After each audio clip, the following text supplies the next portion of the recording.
করছে বালবি বাচ্চাদের সাহায্য ওদের খেলার ময়দান বাঁচানোর জন্য। বাহ,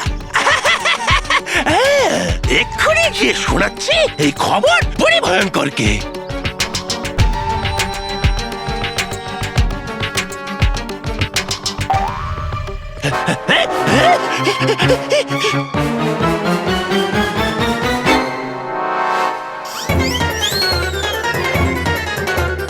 মনে হচ্ছে আমার বালবির সবকিছু শুনতে পেয়ে গেছে। বানাবে ও আমার চাটনি। বালবি, তুমি এখানে কি করছো তবা তবা? আর ভয়ঙ্কর পরি কোথায়? আমায় সত্যি করে বলো, না হলে কিন্তু খারাপ হয়ে যাবে। আরে বালবীর পরিভয়ঙ্করের কথা জানে? আমি তো জানি শুধু নিজের কথা। আসলে কি খেয়ে খেয়ে ভয়ঙ্কর লোকের ধুলো হয়ে গেছিল আমার পেট খারাপ। তো এসেছিলাম আমি পৃথিবী লোকে খেতে এখানকার মিষ্টি আর সুস্বাদু খাবার। তবা তবা, তুমি নিজের নোংরা পদক্ষেপ পৃথিবীতে দেওয়ার সাহস কি করে করলে? ক্ষমা করে দাও বালবীর, আসবো না আমি কোনোদিন এখানে। একদম না, এত সহজে আমি তোমাকে ক্ষমা করব না। কারণ তুমি যতটা ভালো সাহায্য ততটা ভালো নও, তাই তুমি এর উচিত শিক্ষা পাবেই। হে চঞ্চল পরি, করো জাদু এমন কিছু তবা তবা যেন খায় ব্রহ্মাণ্ডের চক্কর।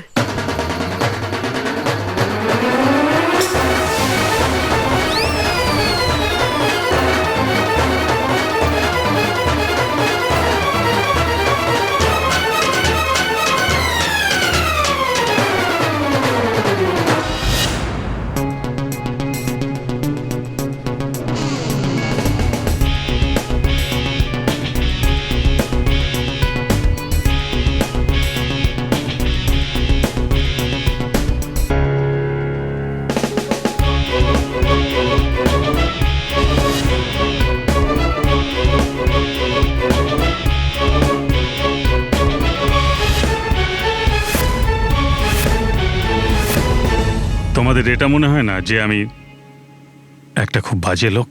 হ্যাঁ, এটা একদম না। আমার তো বাচ্চা খুব ভালো লাগে। আচ্ছা, যদি আপনি এতটাই ভালোবাসেন তাহলে আপনি আমাদের পার্ক ফিরিয়ে দিন। এসো আগে কিছু খাওয়া যাক। হ্যাঁ, খাই, চল চল। অ্যাকচুয়ালি তোমরা সব বাচ্চারা খুব স্মার্ট, আর এই জন্য আমি ঠিক করেছি যে তোমাদের সব বাচ্চাদের একটা করে স্মার্টফোন দেব। Thank you uncle. মানে আমার বাবাকে বাদ দিয়ে কেউ আমাকে প্রথমবার স্মার্ট বলেছে। আর জানো যে স্মার্ট বাচ্চারা স্মার্টফোনে কি করে? স্মার্ট বাচ্চারা স্মার্টফোনে ভিডিও গেম খেলে। এই তোমরা পার্কটাকে কেন যাও? আরে পার্কে গিয়ে তোমরা কি পাও? ওখানে যাওয়া ছেড়ে দাও।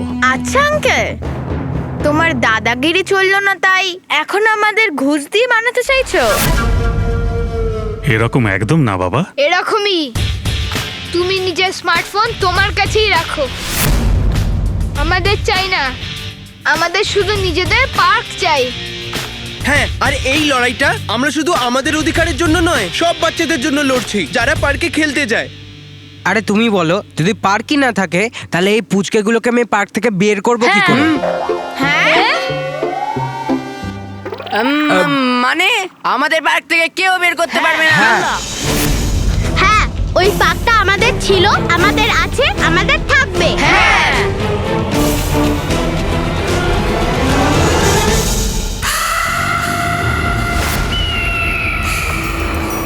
বাহ তবা তবা, তুমি কবে থেকে এত বাধ্য হয়ে গেলে?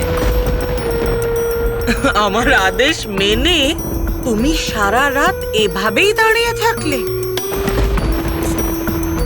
খুশি হয়েছি,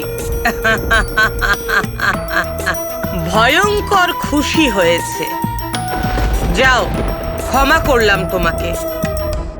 আরামে গিয়ে ঘুমিয়ে থাকো।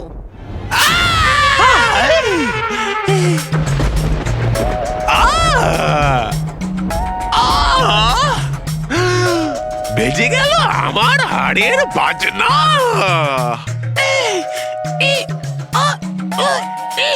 তবা তবা তুমি তাহলে এটা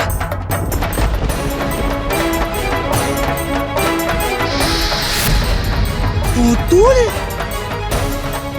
ভয়ঙ্করের সাথে চালাকি করেছো। এবার আমি তোমাকে ছাড়বো না। এবার তোমাকে আমি সত্যি পুতুল বানিয়ে দেব। না পরিভয়ঙ্কর, না পরিভয়ঙ্কর করবেন না কিছু।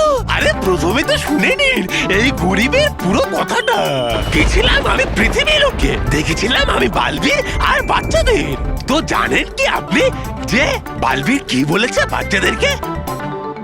হ্যাঁ, থ্যাংক ইউ বারবি, তুমি আমাদের জাদু শক্তি দিলে আর তোমার জন্য কাঞ্চা চিনার লোক পালিয়ে গেছে আর আমাদের পার্ক বেঁচে গেছে। আমি সততা এবং আদর্শের সঙ্গ দিয়েছি আর নিজের কর্তব্য পালন করেছি। তাহলে এই কথা, পরের গল্পটা আমি বলছি। আর তারপর বালবীর তোমাকে ধরে ফেললো, একবার এদিক একবার ওদিক আছাড় মারলো, তারপর ব্রহ্মাণ্ডে গিয়ে এইভাবে জোরে ছুঁড়ে দিল। পরিভয়ঙ্কর আপনি তো অন্তর্যামী, আপনি তো সবই জানেন।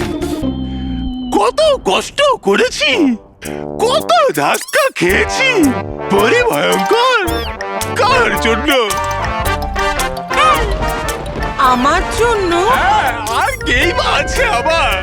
বুঝে গেছি, সব বুঝে গেছি, কিন্তু তুমি বুঝতে পারছো না এটাই যে মিথ্যেকে বারবার বলা যায় না। তবা তবা মুখে সত্য লিখে দিলেই মিথ্যেটা সত্য হয়ে যায় না। তবা তবা না না, মিথ্যে নয়, এইটা তো সত্যি।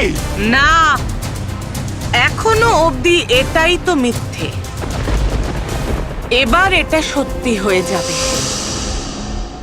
যে কাজ বালবীর তোমার সাথে করেনি সেটা আমি করব। না,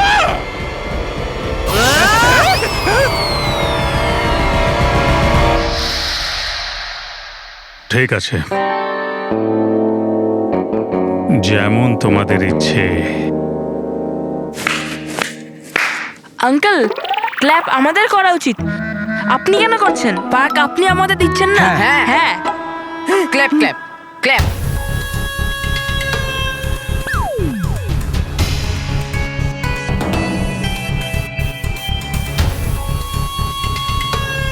এদের দেখছো, আমার এক ইশারায় এরা তোমাদের ব্যান্ড বাজিয়ে দেবে। এখনো সময় আছে, মেনে নাও। কারণ আমার নাম হলো কাঞ্চা চিনা, আর আমি কাউকে লুটতে ছাড়ি না। আরে এই বালবীর কোথায় গেল?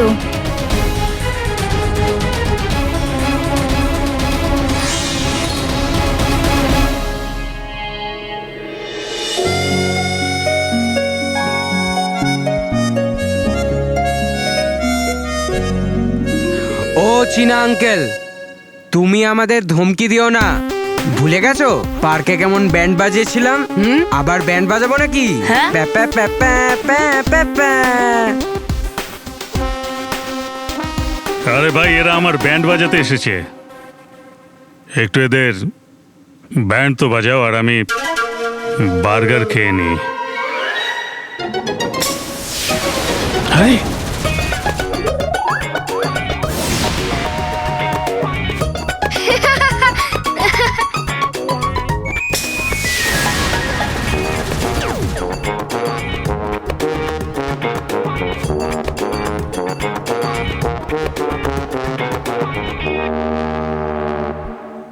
তোর এত সাহস যে আমার উপর হাসবি?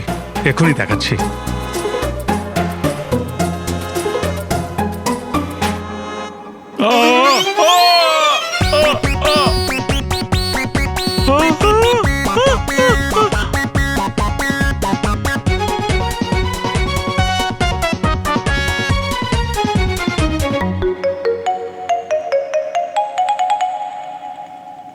দেখো বাচ্চারা, আমার সঙ্গে খেলা করো না।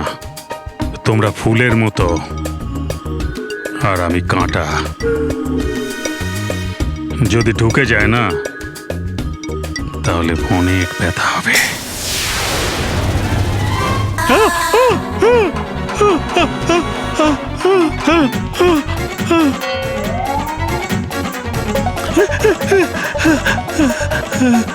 দেখ কাটার কাটা লেগে গেল। আমার কথাটা মেনে নাও। আমি একটা বিষাক্ত সাপ। বিষাক্ত সাপ আমি।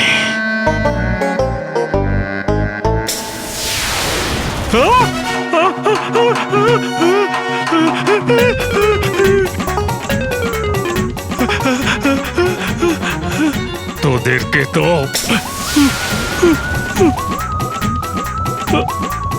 এবার তুমি এখানেই আটকে বসে থাকো।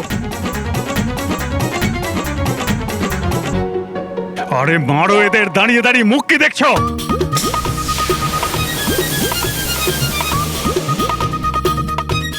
আরে বস, আমরাও নড়তে পারছি না। আরো লড়াই করো বালক সেনাদের সাথে। বালক সেনার সাথে যে লড়বে সে ধুলিস্যাৎ হয়ে যাবে। বলো তোমরা আমাদের পার্ক দেবে কি না? কোনোদিনও না। আচ্ছা ঠিক আছে, আমরাও তোমাদের কথা দিচ্ছি, আমরা তোমাদের খারাপে নিঃশেষ নিশ্চয়ই করব। আর হ্যাঁ, তুমি নিজে হাত জড়ো করে আমাদের পেপারস ফিরিয়ে দেবে। আর তোমার খারাপ সময় শুরু হচ্ছে এখন। আরে মারো এদের, দাঁড়িয়ে দাঁড়িয়ে মুখ কি দেখছো? হে চঞ্চল পরি, সততা সবসময় জিতুক। এর অঙ্গরক্ষক একেই মারুক।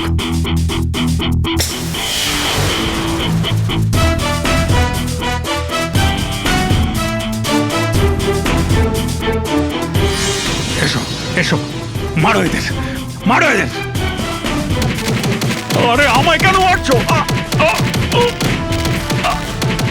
স্যার জানি না কেন আমাদের হাতকে থামাতেই পারছি না। চল রে।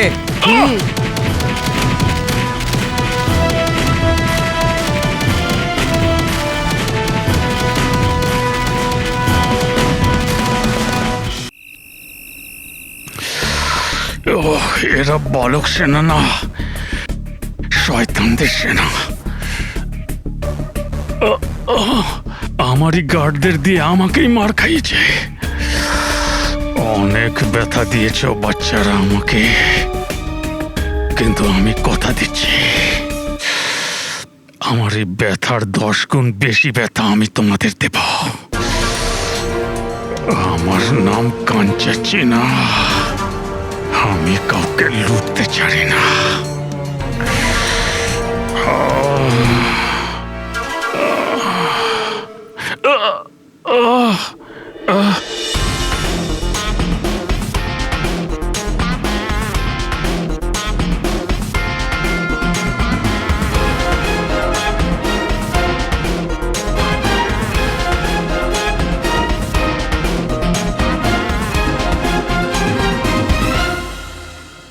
মনে হচ্ছে এখনো এ সোজা পথে আসেনি।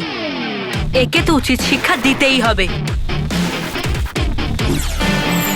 হে চঞ্চল পরি, করো এমন জাদু সরল এ যেন দেখতে না পায় জল।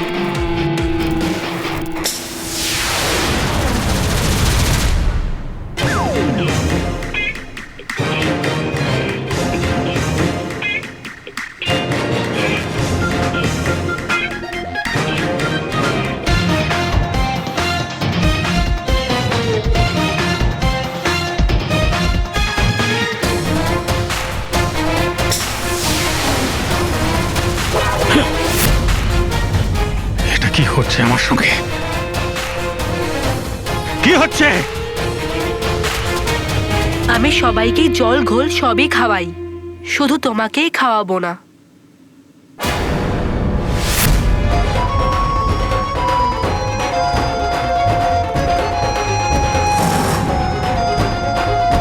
কি আঙ্কেল, কি ভাবলে তুমি পার্কের ব্যাপারে? ভাবার কি আছে? আমাদেরকে আমাদের পার্ক ফিরিয়ে দাও, ব্যাস। একদমই ফিরিয়ে দেব না। কোনো মূল্যেই ফিরিয়ে দেব না, কারণ আমার নাম হলো কাঞ্চা চিনা। আমি কাউকে লুটতে ছাড়ি না। এমনিতে লুটতে এক্সপার্ট আমাদের মন্টু বস, একদম মাস্টার ব্লাস্টার। হ্যাঁ, লুটার জন্য তো অনেক পানিশমেন্ট পেয়েছে মন্টু বস। কখনো মেয়ে হয়েছিল, কখনো মৌমাছি, কখনো বাঁদর হয়েছিল।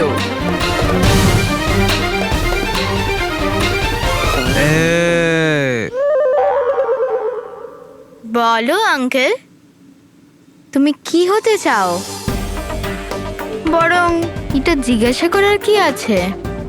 আমরা তোমাকে মৌমাছি বানিয়ে দিই। হেই, আমি মৌমাছি হতে চাই না।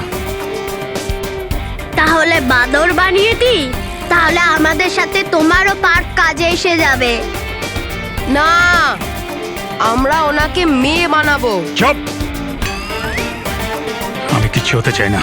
কিছু হতে চাও না যখন, তখন আমাদের পার্ক ফিরিয়ে দাও। না হলে না হলে কি?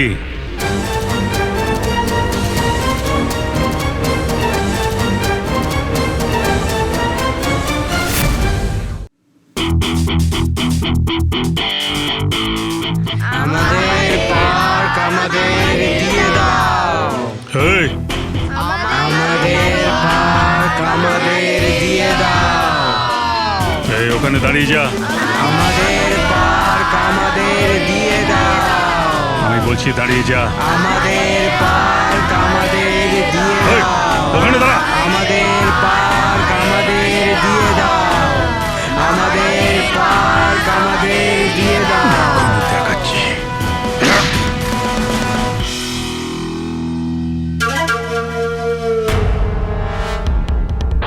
হুপ!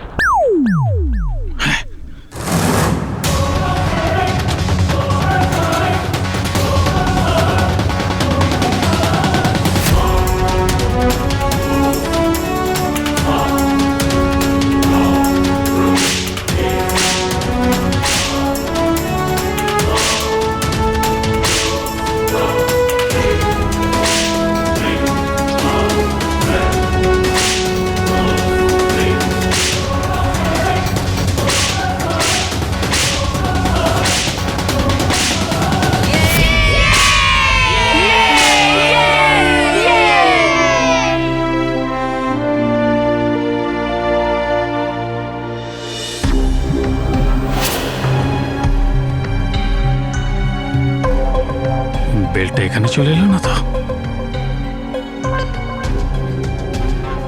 ময়দান ফাঁকা আছে, কারোর পায়ের আওয়াজও পাচ্ছি না, মনে হচ্ছে চলে গেছে।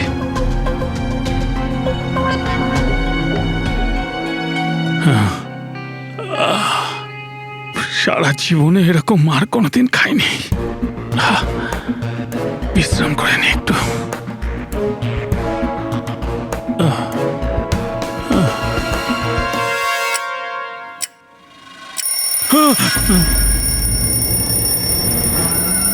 এই ঘড়িটাকে এখনই বাঁচার দরকার ছিল।